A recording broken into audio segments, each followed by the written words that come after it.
I still remember that moment as an indelible mark, my father's cold gaze as he turned away, leaving me standing silently in the opulent boardroom, my heart hollow as if it had been torn apart. The sound of applause filled the air, but it wasn't for me.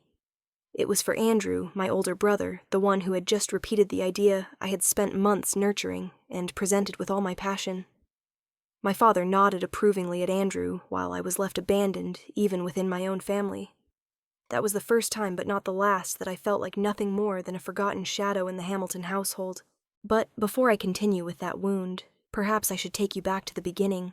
Boston, the city where my family built its reputation, its power and its quiet tragedies intertwined. Boston winters always have a way of making people feel both proud and trembling. The bare maple trees, the streets covered in a thin layer of glistening snow under the streetlights, and the historic buildings that seem to whisper centuries-old stories. Amid it all, the Hamilton mansion stood tall like a luxurious fortress, with its red-tiled roof, white stone columns, and intricately carved glass windows. That was where I grew up, where I learned to hold back tears during lavish dinners, where the sound of the grandfather clock ticked like the heartbeat of our family through generations. My grandfather, George Hamilton, was once a penniless young man.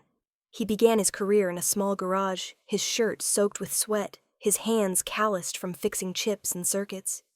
Yet he possessed extraordinary intellect and willpower. From that dilapidated space, he laid the foundation for Hamilton Software, a company that later became the pride of Massachusetts. People spoke often of the George myth, the man who built an empire from nothing, and that legend was repeated by my father at every dinner with esteemed guests. My father, Richard Hamilton, was the second generation. He no longer worked in a garage, but from a splendid office with an oak desk imported from Italy, tailored suits from London, and a deep, persuasive voice. He transformed Hamilton Software from a small company into a $50 million conglomerate. The press called him the continuer of the legacy, and in the eyes of society, he was the model CEO of his era. But to me, Richard wasn't just a CEO. He was my father, the man who taught me how to count, how to hold a fork and knife properly, and how to uphold the flawless Hamilton image. The problem was he only applied those lessons to Andrew.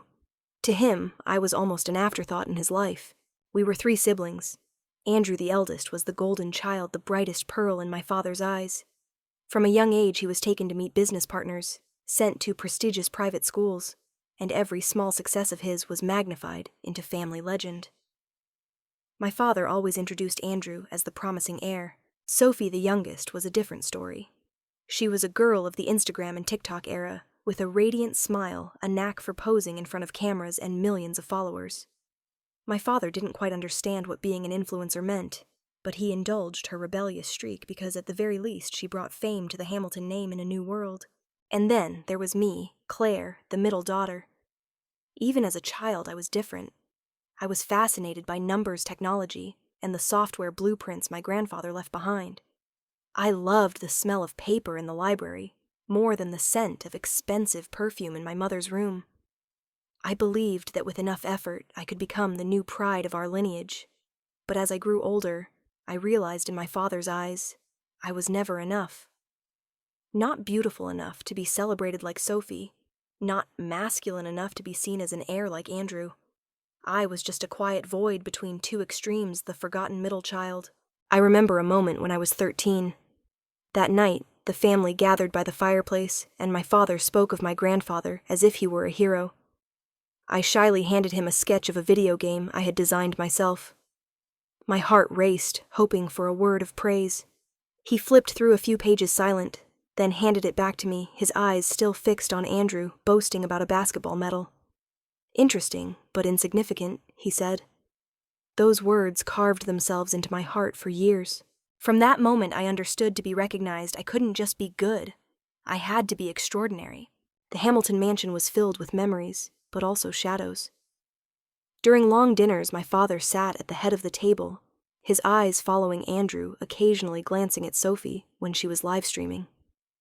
I sat next to my mother, trying to remain silent. My mother, Elizabeth, was gentle, but she never had the strength to stand against my father's shadow. She loved me, I knew that, but she chose silence to keep the peace. And that silence to me was sometimes more painful than outright rejection. There were nights when I lay in my room hearing my father and Andrew discuss the company. hearing Sophie laugh as her videos gained thousands of views. I bit my lip, opened my laptop, and coded until dawn. In the darkness, the blue glow of the screen was my only companion, the flame I clung to in order to survive those days of being overlooked. You might ask, why didn't I leave right from the start when I realized I was being rejected? The truth is, I tried. I thought if I studied hard enough, if I presented a perfect plan, my father would see me. I believed in that with all my heart. And that belief led to the painful moment I mentioned at the beginning, the moment my father turned his back, letting my idea fall into Andrew's hands. That night, I returned to the Hamilton mansion and stood before the large mirror in my room. I saw my reflection, not the face of a rejected child, but of a woman awakening. I realized that to survive, to prove my worth, I couldn't remain in the shadow of this legacy. I had to write my own story with my own hands. I never forgot the smell of the polished leather chair in that boardroom. It was cold, smooth, as if designed to remind the person sitting in it that power here belonged not to emotions, but to cold calculation. And indeed, the moment my father interrupted me, the room seemed to freeze with only the sound of my heart pounding fiercely in my chest. "Claire, don't waste time with vague dreams. The business world isn't a place for dreamers," my father said in a sharp tone, his eyes colder than the snow-covered streets of Boston.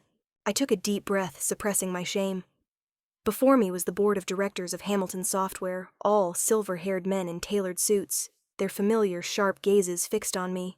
They were used to listening to Richard Hamilton, and they expected nothing from the daughter standing before them. But I had prepared for this day. After graduating from MIT with honors, I spent an entire summer researching cloud computing trends. I believed that within a few years, every business would need to migrate its data software and operations to this platform. I worked day and night, drafting a detailed plan from technical infrastructure and implementation timelines to potential partners. I knew that if Hamilton Software took the lead, we could maintain our dominance for at least another decade. And deep down, I longed to prove to my father that I wasn't insignificant. I wanted him to see me for the first time in my life. That day I wore a simple navy dress, not too flashy, but elegant enough. I printed 50 copies of my report neatly arranged at each board member's seat. As I stepped into the room, I took a deep breath, believing this would be a turning point. "Gentlemen," I began, my voice trembling at first, but growing steady. "Hamilton Software has come a long way. But to maintain our position, we need a bold leap. I present to you the plan for cloud integration." I didn't finish my sentence before my father raised an eyebrow and cut me off. "Cloud, Claire. Are you trying to turn our company into a fanciful experiment?" A ripple of mocking laughter passed through some faces. I tried to stay calm, continuing with my data charts and simulations, but my father kept interrupting, picking at minor flaws, and turning them into major mistakes. "You talk about cost savings, but you forget that data migration could pose serious security risks. That's something I won't accept." I bit my lip, but pressed on to the final slide, hoping at least someone in the room was listening. "If we act now, Hamilton Software will be the first in Boston's enterprise software industry to pioneer cloud integration. This is our chance to rewrite history." The room fell silent. I heard the faint tapping of a pen on the table from the CFO. A spark of hope flickered in my heart. Then Andrew stood up. My brother, in a perfectly tailored gray suit and a neatly knotted blue tie, smiled, placed a hand on my shoulder like a generous sibling, and turned to the board. "Actually, Andrew said Claire has touched on an interesting idea, but allow me to present it in a more practical way." And so, before my eyes, every piece of my plan was transformed into his. He changed a few words, emphasized points my father had criticized, and added a few real-world anecdotes from industry friends. His voice was warm, confident, and my father's eyes followed him with pride. When he finished, the room erupted in applause. "Outstanding, Andrew." My father stood shaking his hand. "This is the vision the company needs."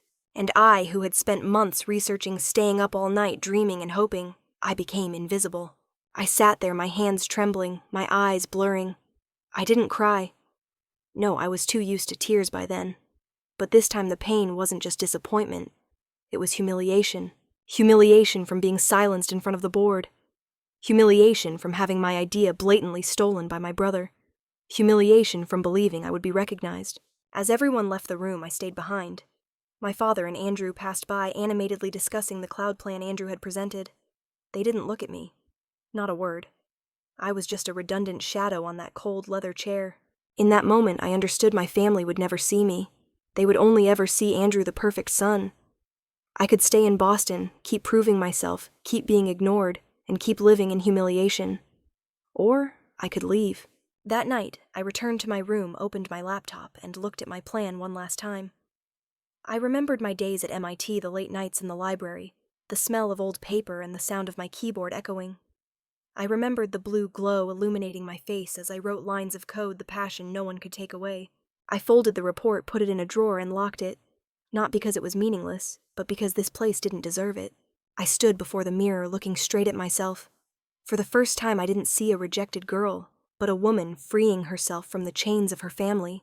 I will leave Boston, I whispered. I will stand on my own. I will prove my worth not for my father, not for Andrew, but for myself. That night, Boston was freezing with snow falling heavily. I stepped onto the balcony, looking at the city's distant lights. Another city was waiting for me. Maybe San Francisco, where technology was booming. Maybe anywhere, as long as it wasn't under Richard Hamilton's shadow. I knew the road ahead would be fraught with difficulties. I had no backing, no power, no reputation. But I had one thing: willpower. And sometimes willpower is all you need to start. I never forgot the musty smell of my first apartment in San Francisco. Every morning, as dim light filtered through thin curtains, I woke to the sound of streetcars clanging outside in a room just big enough for an old bed and a wobbly wooden table. That was my first empire, a cheap rental in the Mission District, costing $800 a month, paid for with the $5,000 I brought when I left Boston. The real climax wasn't the poverty, but the feeling of being swallowed whole. The tiny apartment felt like a box, and sometimes I felt like my own dreams were strangling me.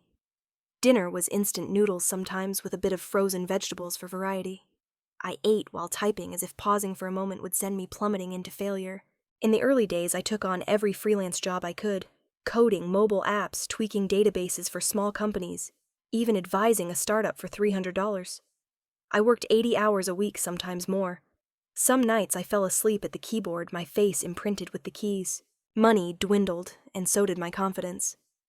Some nights I lay in bed, staring at the stained ceiling, wondering, did I make a mistake leaving Boston?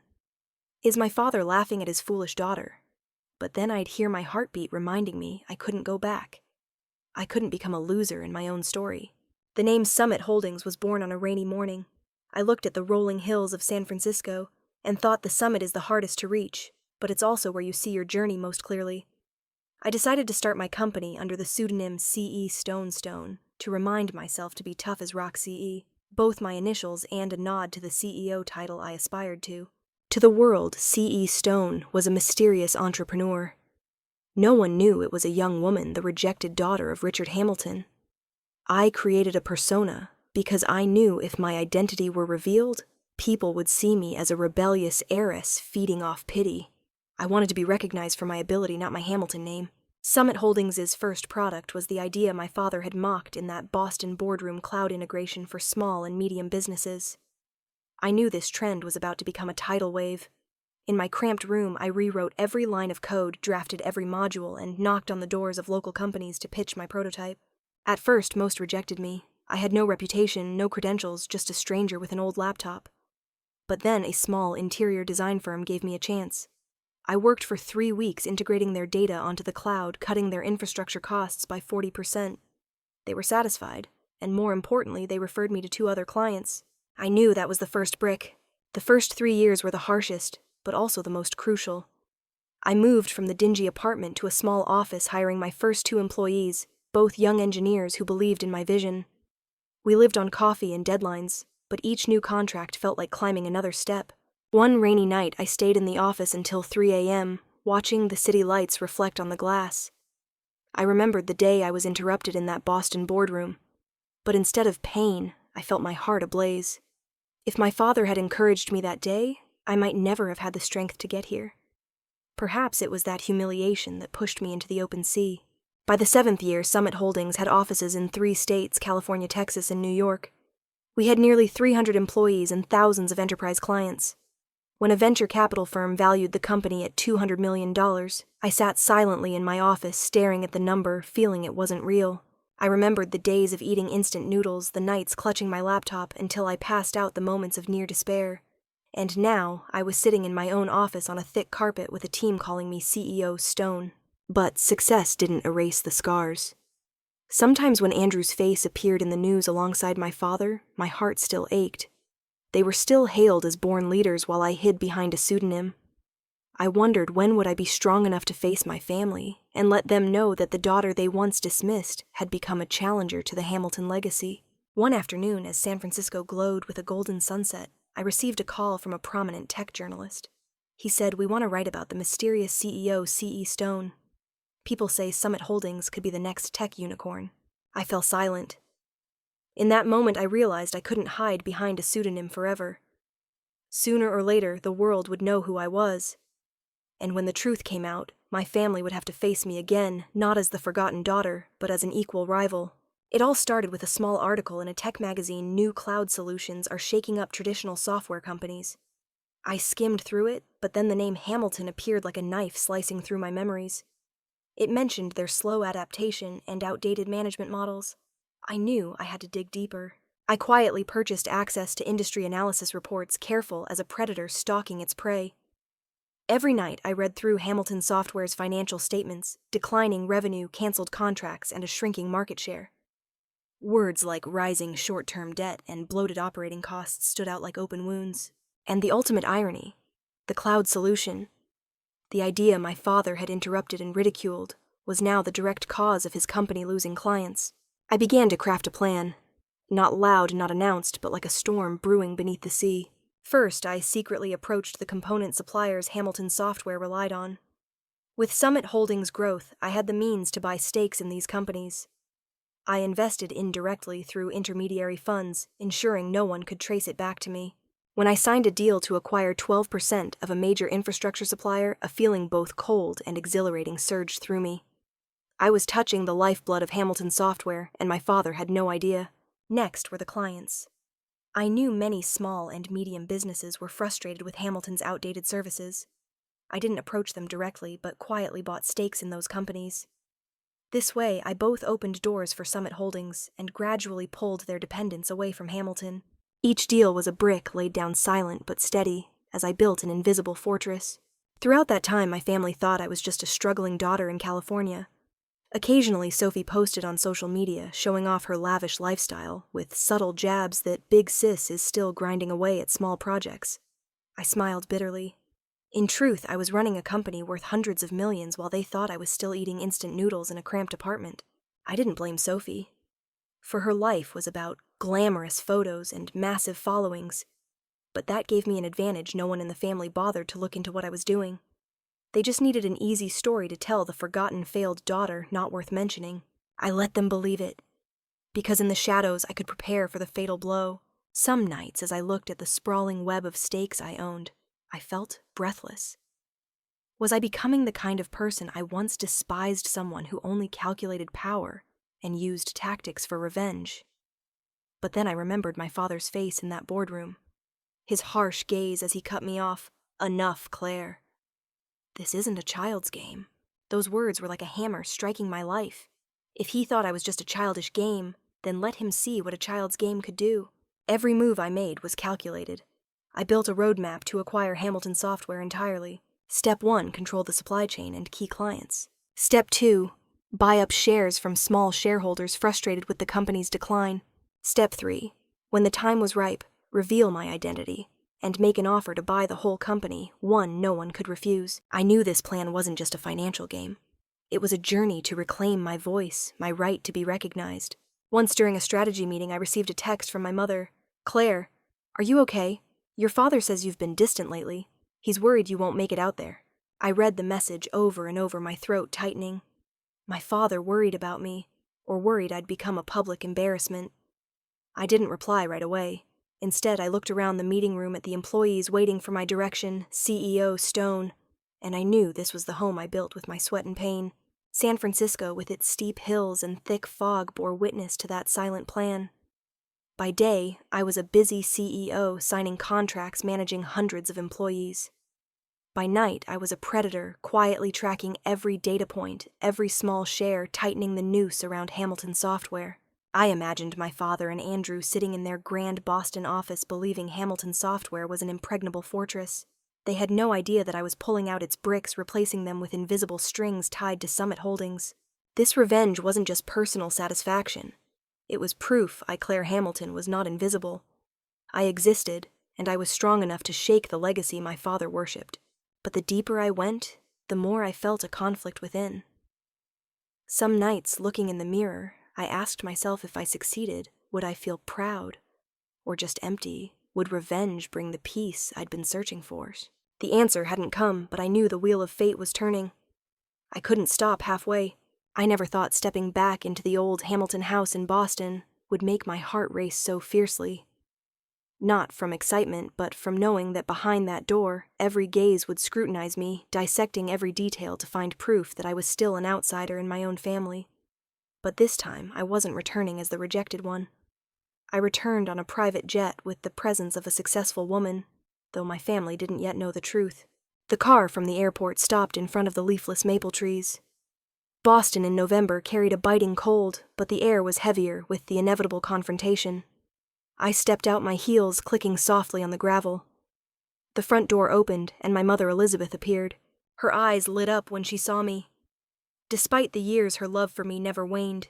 She rushed to hug me tightly, her warmth making me choke up for a moment. In her eyes, I saw both pride and worry, as if she still feared I could collapse at any moment. But before I could exhale, Andrew's voice echoed from the hall. "Well, look who's here. Big Sis finally left her dingy California apartment, huh?" He smirked, the kind of smirk that always made others feel small. I kept a calm smile, though. Inside, the old wound from the boardroom ached. I didn't respond. I knew one day I wouldn't need words to counter him. My reality would speak for itself. Sophie was different. She quickly raised her phone camera, pointed at me. "Hey everyone, guess who's back for Thanksgiving? Claire's here after years away. She's finally made it." Dropped some comments to welcome her. The sound of camera clicks and social media effects rang out sharply. I gave a strained smile, trying to stand still in her frame. Sophie lived for the virtual world, and sometimes I wondered if there was any space left in her heart for real moments. But I let her do it, knowing that in her own way this was her welcome. Then he appeared, Richard Hamilton, my father. The man who was once an invincible icon in the public's eyes stepped out of his study looking busy and cold. He glanced at me, just a fleeting glance, then turned away as if I were a stranger. "Claire," he said, his voice dry. "I didn't think you'd come, but good. Let's have dinner together." A short sentence, no questions asked. In that moment I realized the distance between us wasn't just years apart, it was an unbridgeable chasm. The atmosphere in the mansion turned awkward instantly. My mother tried to create warmth, asking the staff to serve tea while Sophie busied herself filming for her followers. Andrew kept finding ways to mock me, asking about my job, my income, all with a taunting tone. "So Claire's still working on those little projects? Or did you finally find someone to hire you as a contractor?" He laughed loudly, not bothering to hide his disdain.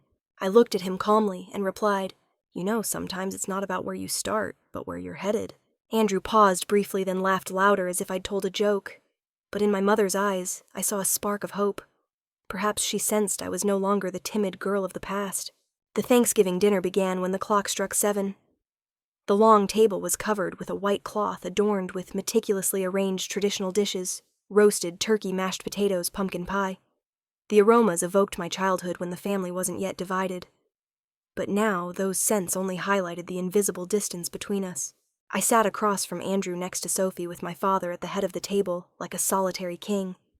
He barely looked at me, only exchanging brief words with Andrew about the company.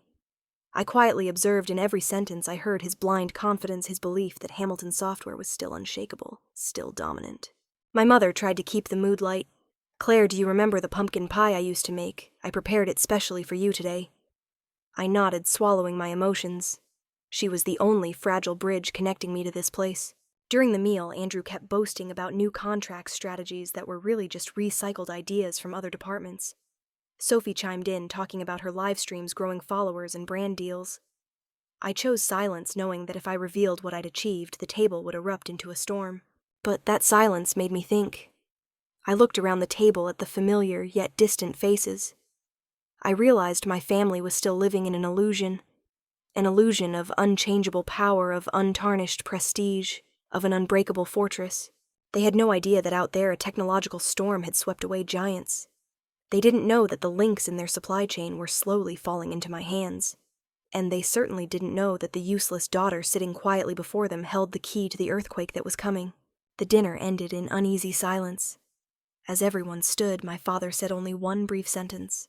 "Tomorrow, Andrew will join me for an important board meeting. Claire, you can rest. I don't think you'd be interested in this." Once again, he dismissed me as if my presence meant nothing.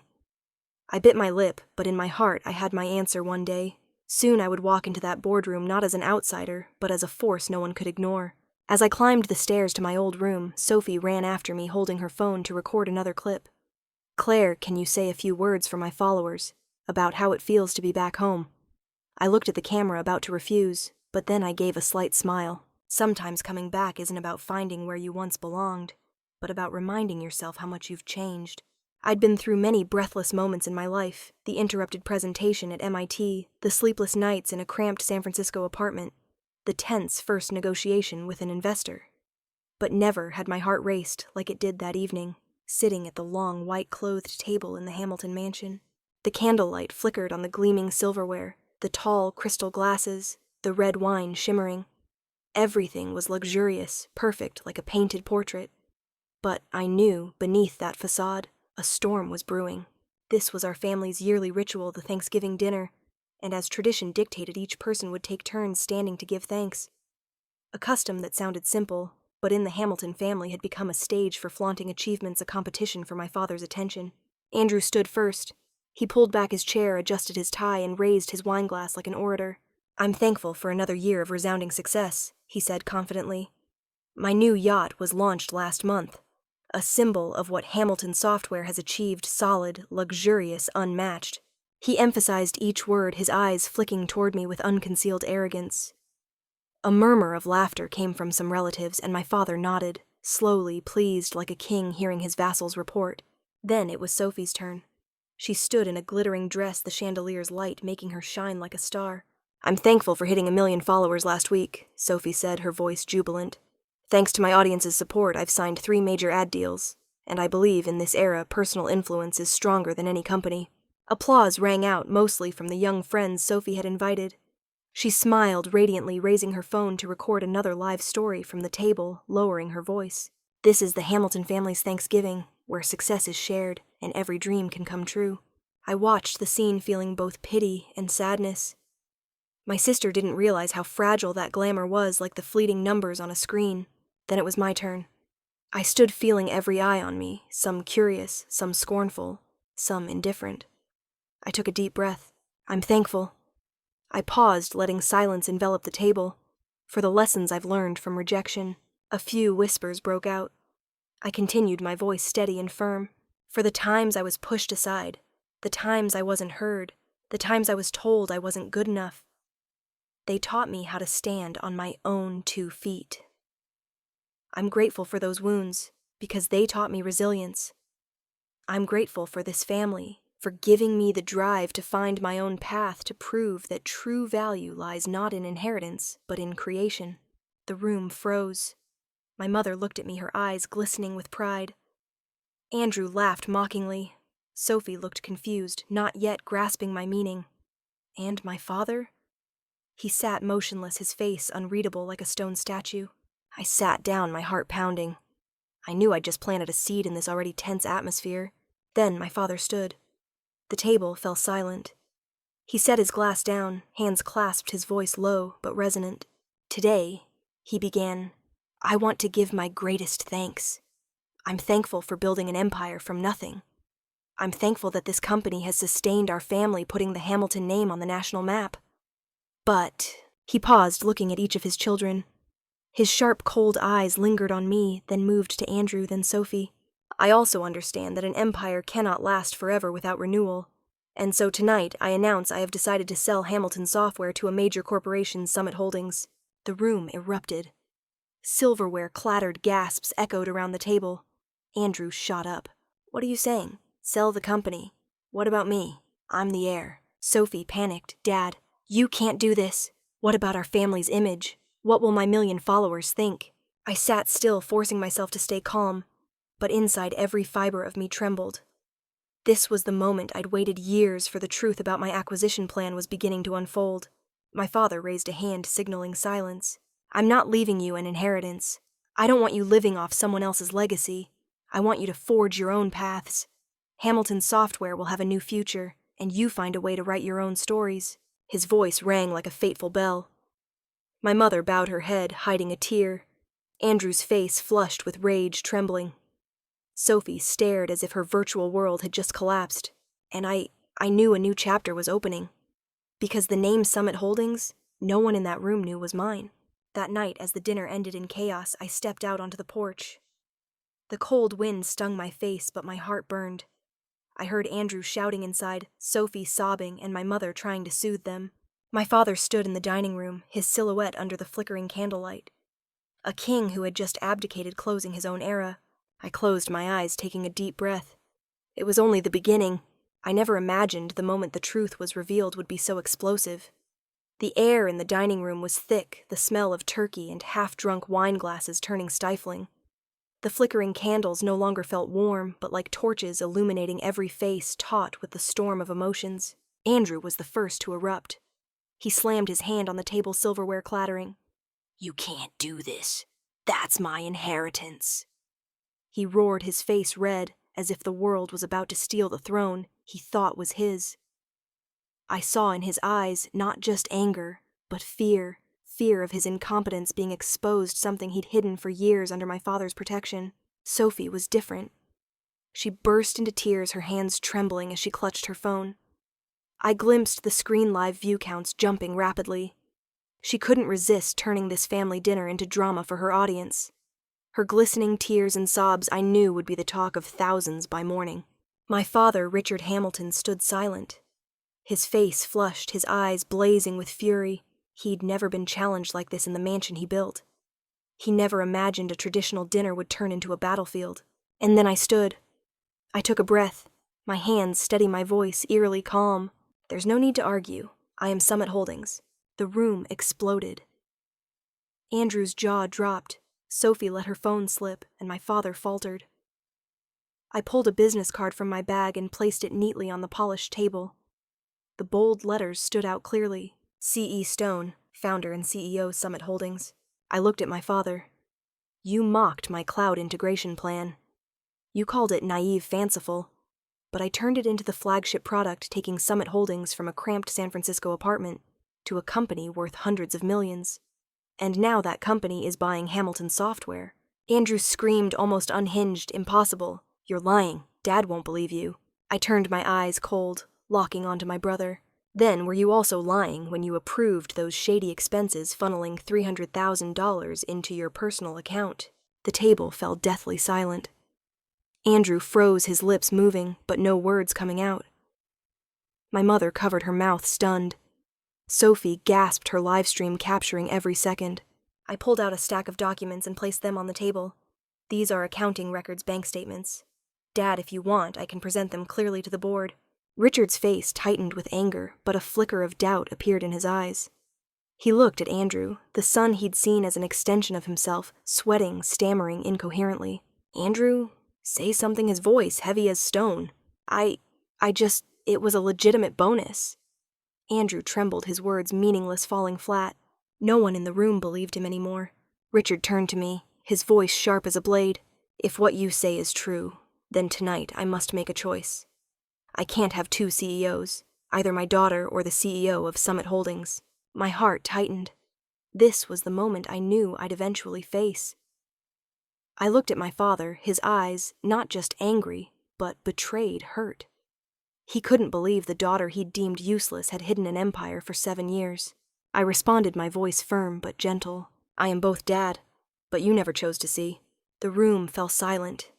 Each person drowned in their own emotions. Andrew collapsed. Sophie sobbed, my mother clutched her trembling hands. My father stood motionless, the candlelight reflecting in his blazing, furious, yet powerless eyes. I knew this story wasn't over. It was just beginning, and I knew the next chapter would force everyone to face the truth, that the shadow of Hamilton Software no longer loomed, and a new era had arrived. I looked at my father, gave a slight nod, and turned to leave. The heavy wooden door closed behind me, leaving the glowing but fractured room behind. I heard a whisper in my heart. Revenge isn't just victory, It's the moment the truth can no longer be hidden. The Hamilton house, after that dinner, was no longer a home. It was like a fortress that had just endured a siege crumbling in its silent walls. I still remember the sound of spoons hitting the floor, the scrape of wooden chairs on stone, and most of all the pounding of my heart as I uttered the words I'd kept secret for 7 years. I am Summit Holdings. Richard, my father, retreated first. He didn't shout or argue further. He simply turned, walked heavily, and slammed his study door shut. The sound echoed like a cold, full stop, signaling he needed time to face the truth, or to find a way to deny it. Andrew was different. He lingered at the table, then grabbed the half-empty wine bottle, gulping it down like a drowning man clutching a lifeline. I saw his shoulders tremble, not from cold, but from rage he couldn't swallow. The golden sun, the favored one, was stripped bare before everyone for the first time, and wine was the only way he could fill that void. Sophie clung to her phone. She trembled but didn't forget to capture every moment. Her tears fell, but her shaking voice kept narrating for her online audience. You see, this is my family, the Hamiltons. Drama isn't just in movies. I left the table. My heavy steps pulled me back to my old room, the room I'd abandoned for 7 years, like a piece of my youth trapped in the past.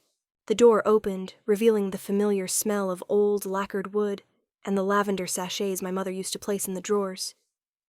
Nothing seemed to have changed: the single bed with pale blue sheets, the desk piled with old books, the window overlooking the garden where I used to sit for hours dreaming of a world beyond Boston.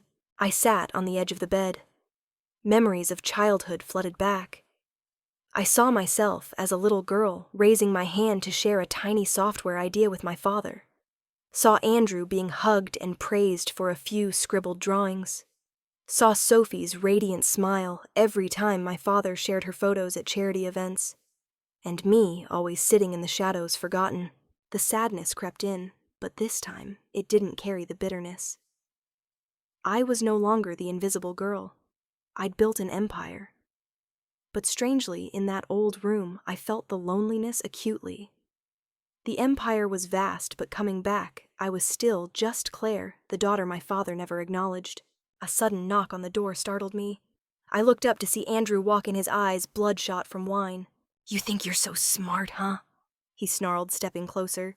You're trying to tear this family apart just to feed your sick ego. I stayed calm, replying softly. No, Andrew, I'm just taking back what was denied. The family's cracks, they weren't caused by me. He gave a hollow laugh, trembling. You think Dad will choose you? He'll never abandon me. And if you dare leak those documents, You'll what I cut him off, pulling a prepared copy of the documents from the drawer.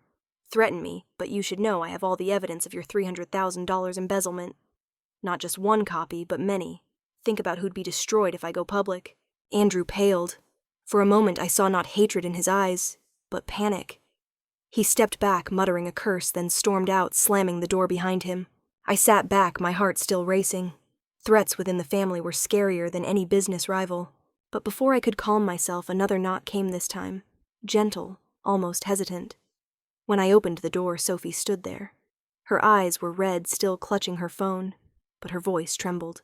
Claire, can we talk? I nodded slightly. Sophie stepped in, sitting on the chair by the desk. She was silent for a long time, then spoke. You're so strong. I never thought you could do what you did tonight. I think if we work together, you won't be twisted by the media. I have millions of followers. I know how to shape a story. I'll make you an inspiration, a female entrepreneur. In return, give me a role in your company. I don't want to be an outsider anymore. I looked at my sister. Her eyes were sincere, but carried a clear ambition. I couldn't forget that just hours ago, she'd live-streamed our family's tragedy, turning my pain into content. I don't trust you, I said softly. You can help me, but only if you stop using everything for likes. I don't want Summit to become entertainment. Sophie bowed her head. I saw her shoulders tremble, unsure if from shame or anger. She stood, saying quietly, You'll regret this. Not everyone gets a chance to be a hero in the public eye. She left, leaving behind the sweet scent of her perfume and a room full of shadows. I lay on the old bed, my heart heavy. My family was falling apart, each with their own schemes. My father locked himself in his study. Andrew drowned in wine and fear. Sophie still calculated her social media moves. And I though now C.E. Stone still felt alone. I closed my eyes knowing tomorrow would be worse, because what happened in that dining room in this bedroom couldn't stay hidden. Soon all of Boston, then all of America, would know that the scorned daughter of Richard Hamilton was the one who bought his legacy. And then public opinion would become the new battlefield I'd have to face. I sighed. This was just the beginning. The next morning my phone screen was flooded with sensational headlines. Daughter takes over father's company. Claire Hamilton traitor, or business genius Hamilton. Family tragedy. Aging father-daughter and software empire. Social media surged like a tsunami. People commented, cursed, mocked. Some wrote unbelievable, a daughter daring to steal her father's company. Modern-day betrayal. Others added fuel. It's all just revenge. She's probably just lucky, not capable. I read each line, feeling my blood boil. No one knew the real story, what I'd been through. They only saw the surface, a scorned daughter who'd bought her father's legacy, and they easily labeled me a traitor. My phone buzzed incessantly. Messages from shareholders, Summit's board journalists. The content was nearly identical. Claire, we need an official statement. The market doesn't like messy family stories. The company's value is at risk. I opened the stock tracker. The graph plummeted like a shot bird. In just hours, tens of millions in market cap vanished. My heart tightened. I knew Summit was financially solid, but trust, the intangible asset, was more fragile than anything. And that trust was shaking violently. As I scrambled for solutions, a text came from an old acquaintance. Watch out, Richard's quietly fanning the flames. He's told some papers you exploited fatherly affection to take over. I froze. My father, instead of staying silent to let the storm pass, chose to push me deeper into the mud of public opinion. He'd rather see me sink than admit I'd outgrown his control. Andrew didn't miss his chance either. Anonymous accounts flooded the internet with claims I'd used dirty tactics, bribed the board, even stolen ideas from my brother. I recognized the wording, the arrogant phrasing, the familiar traces. It was Andrew, the brother who believed he was born to inherit the throne, now screaming in desperation like a dethroned king.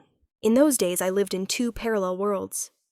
By day, I wore a calm facade, going to the office, attending meetings, reassuring shareholders, drafting response plans.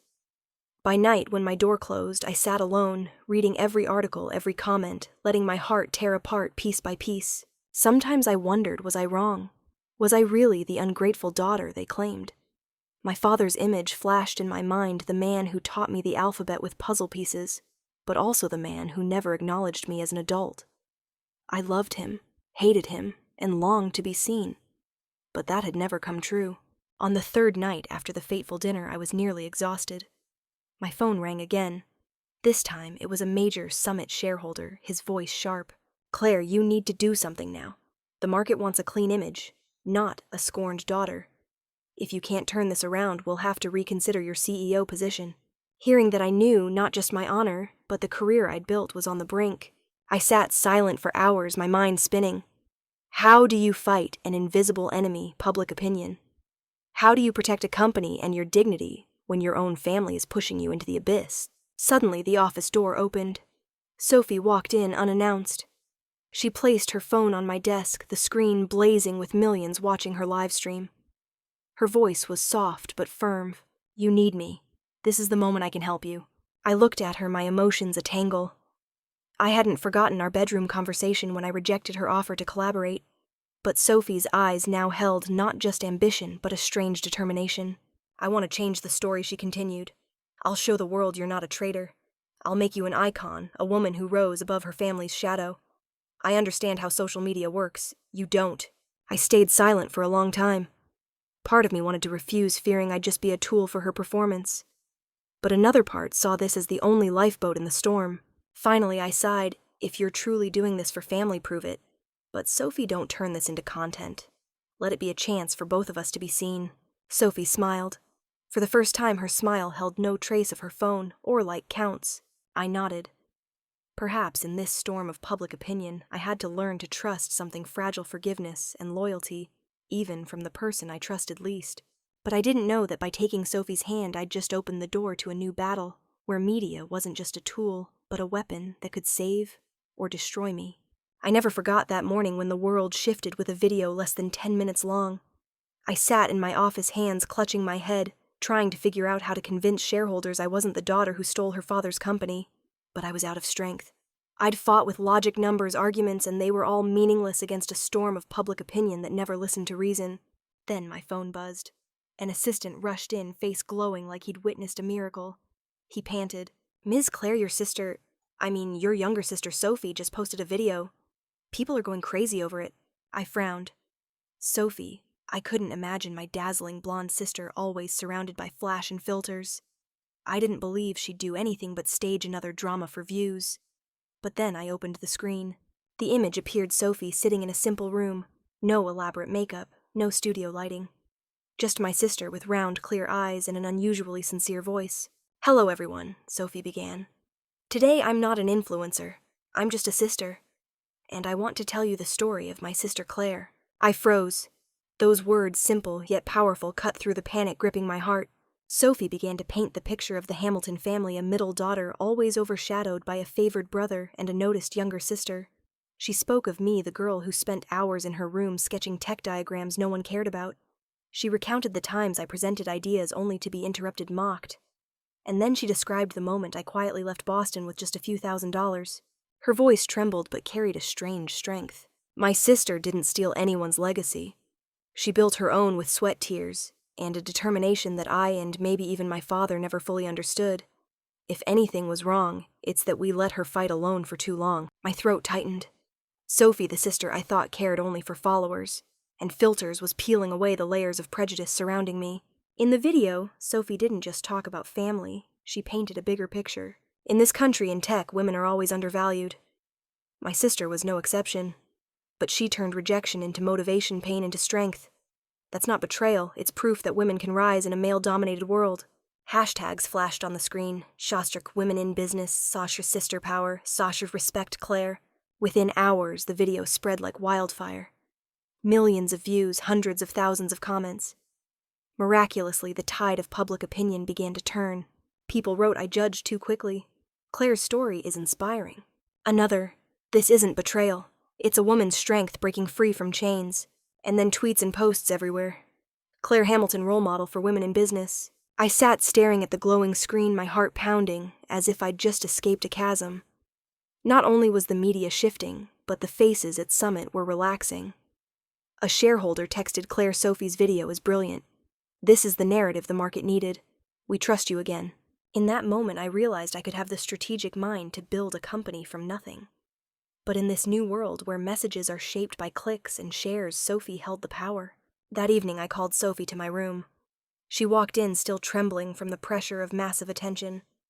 I looked at her for a long time, then said, "You saved me. Not just me, but Summit." Sophie smiled, her smile tinged with tears. "I didn't do it for you," she said softly. "I did it for us, for the family. I'm tired of the world thinking the Hamiltons only fight and betray." I touched her shoulder, seeing for the first time not the virtual girl, but a truly grown, courageous woman. But I also understood with this power Sophie would never be the same.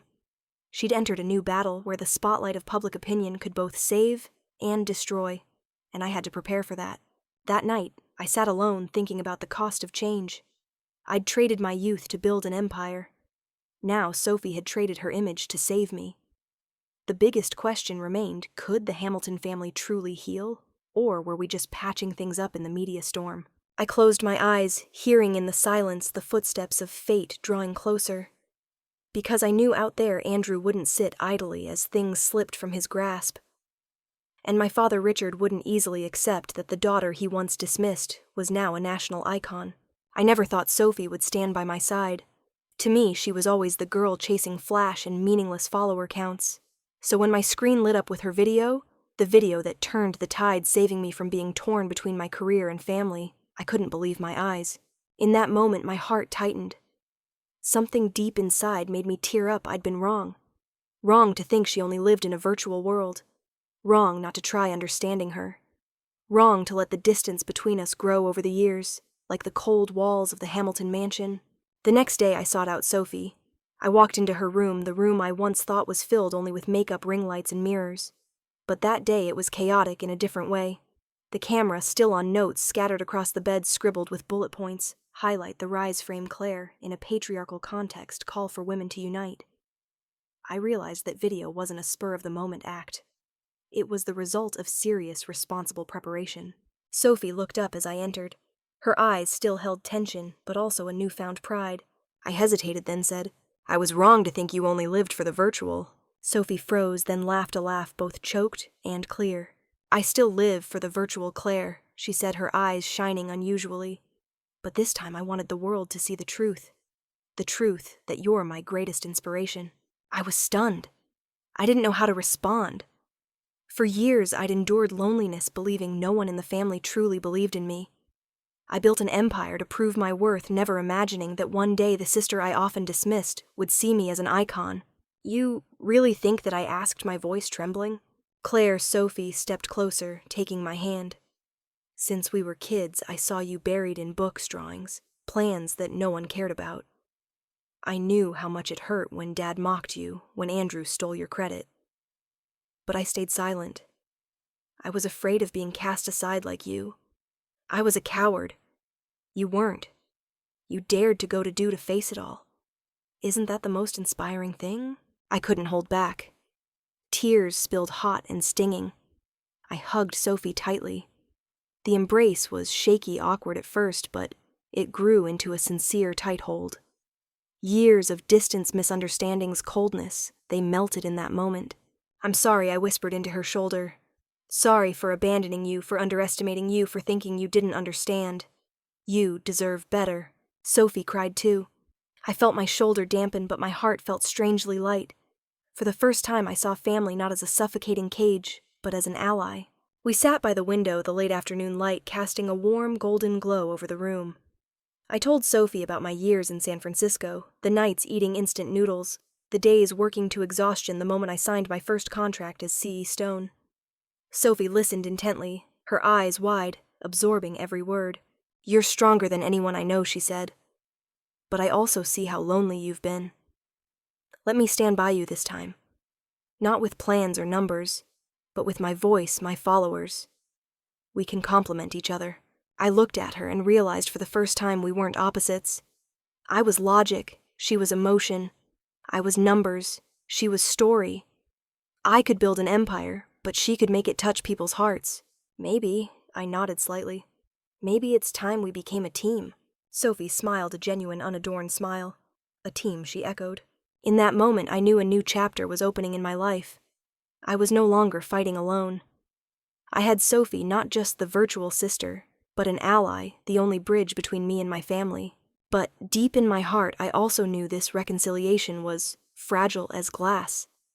Andrew wouldn't sit still watching us unite. My father, Richard, wouldn't easily accept this change. And the world out there, where a single rumor could shift everything, was ready to drown me at any moment. I squeezed Sophie's hand, telling myself no matter what happens, I won't lose her again. Because for the first time in years, I saw family not just as a wound, but as a hope. And that hope I would protect at all costs. As I left the room, I looked back at Sophie. She was sitting at her laptop preparing a new campaign, not to promote cosmetics or luxury goods, but to tell our story. I smiled. The door closed softly behind me. But in my heart, another door had opened to a future where I was no longer alone. And I knew the real storm was coming. But at least I had a hand to hold. I never thought I'd see the day when Richard Hamilton, the man who spent his life on a throne of power, always looking down, never admitting fault, would sit silently facing defeat.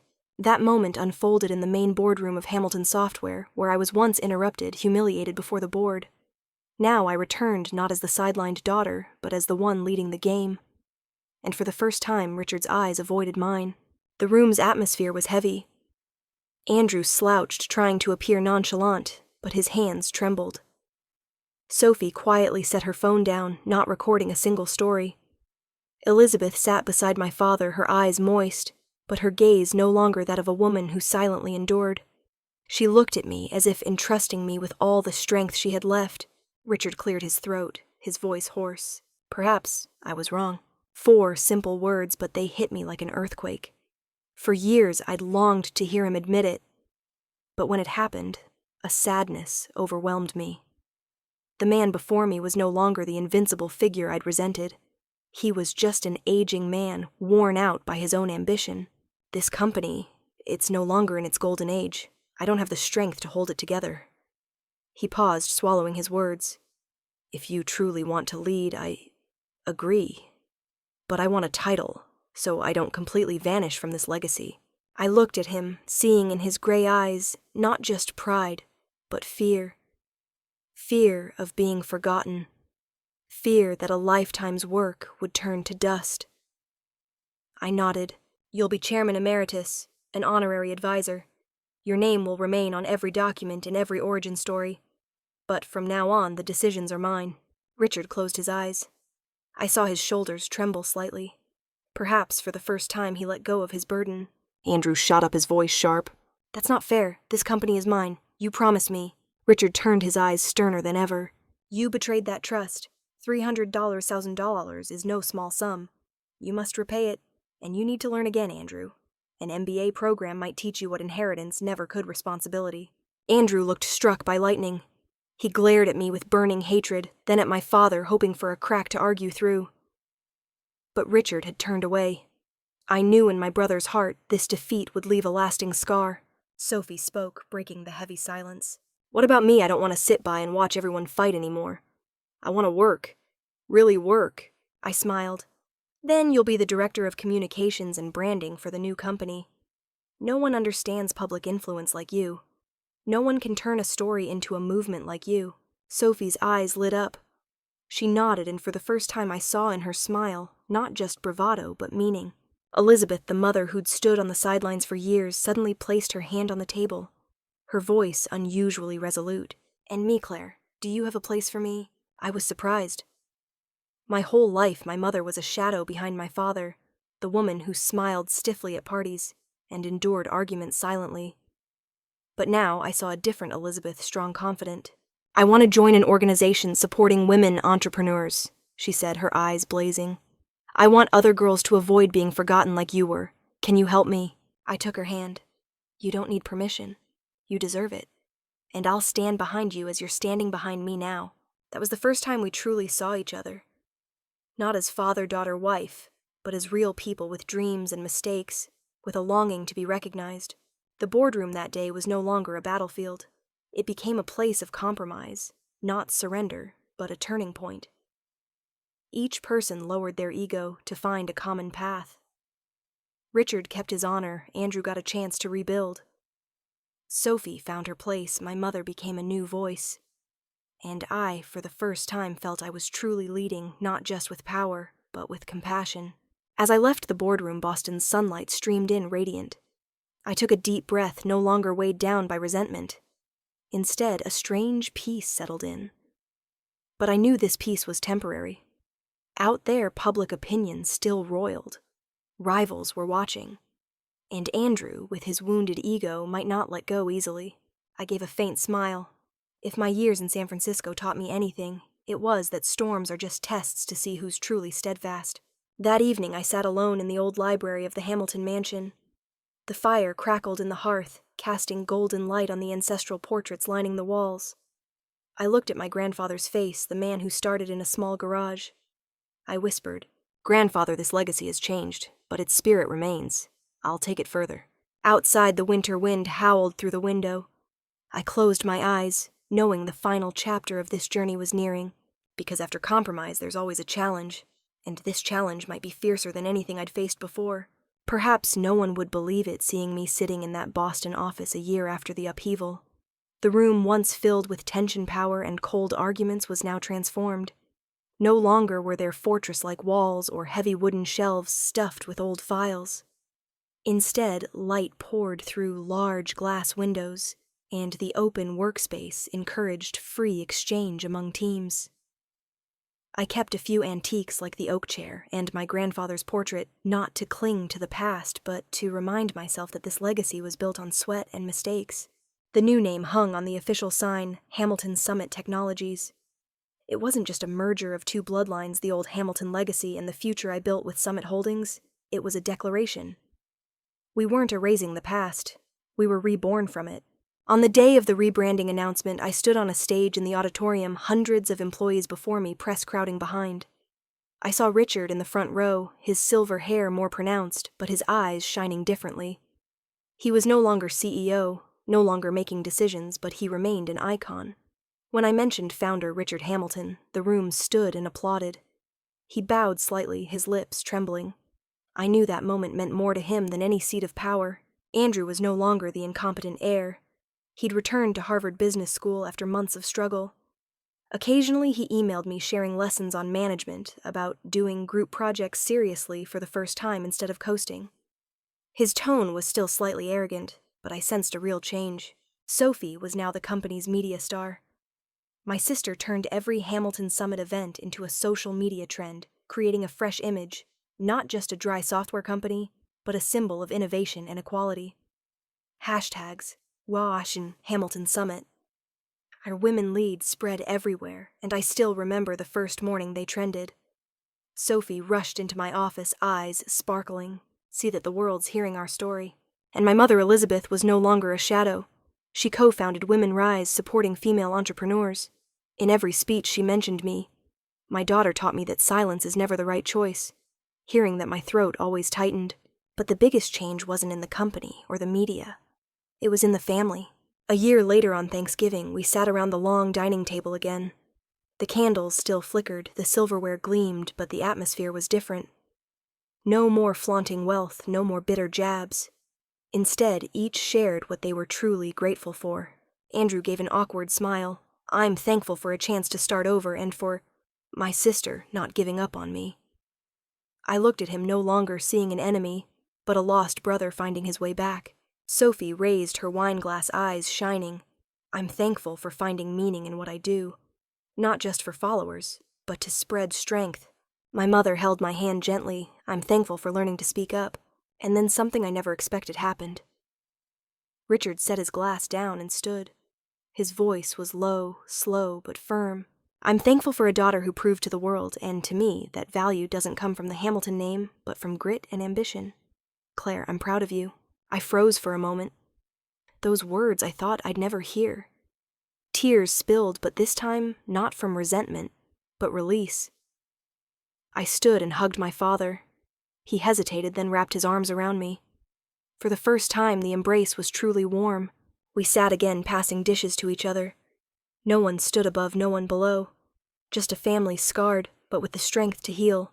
That night I stepped onto the porch, watching snow fall in the garden. A simple truth echoed in my heart. True success isn't revenge.